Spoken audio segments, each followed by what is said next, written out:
আমরা এই মুহূর্তে আন্তর্জাতিক বাজার এবং আমাদের ট্যারিফ কমিশনের যে ফর্মুলা, এটার ভিত্তিতে আমরা আজকে বাজারে তেলের মূল্য পুনর্নির্ধারণ করেছি। আমাদের যে ফর্মুলা আসে তাতে তেলের দাম আসে প্রায় 197 টাকা, বাট আমরা শিল্পের সাথে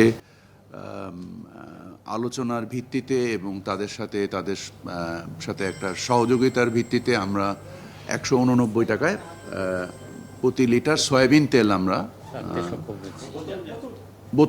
বোতলের ক্ষেত্রে এবং 20 টাকা কম হচ্ছে আপনার খোলা বাজারের জন্য।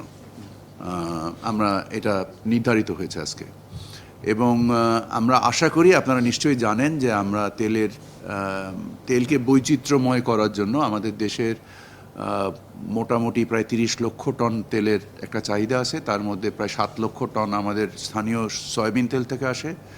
আমরা নতুন করে এবার 6 লক্ষ টন যে রাইস ব্র্যান অয়েল আছে, এটাকে আমরা বাজারে আনতে সক্ষম হয়েছি, এবং আমরা প্রতিযোগিতার সক্ষমতা বৃদ্ধি করার জন্য ক্ষেত্রে আমাদের সেনা কল্যাণ সংস্থার যে অয়েল মিলটা আছে তাকেও আমরা কার্যকরী করার জন্য টিসিবির সাহায্যে আমরা তাদেরকে কার্যক্ষম করার প্রচেষ্টা করছি। তাদের 3 লক্ষ টনের উৎপাদন সক্ষমতা নিয়ে তারা মাত্র 20,000 টন উৎপাদন করত।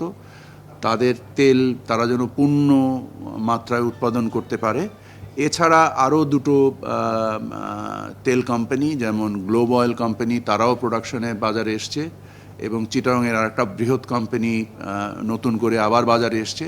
সো আমরা আশা করি যে আজকে যে মূল্যটা নির্ধারিত হলো, আমরা সামনে বাজারটাকে আমরা সরকার এখান থেকে প্রায় 550 কোটি টাকার রাজস্ব আহরণ সাহায্য করবে, এবং আমরা আশা করি যে সামনে ইনশাল্লাহ বাজারের দাম আবার আমরা কমাতে পারবো। আমরা যদি বাস্তবতাকে মেনে নিয়ে আগাই, তাহলে আমরা সামনে প্রতিযোগিতার কারণে মূল্য আশা করি ইনশাল্লাহ আমরা এই মূল্য কমাতে পারবো।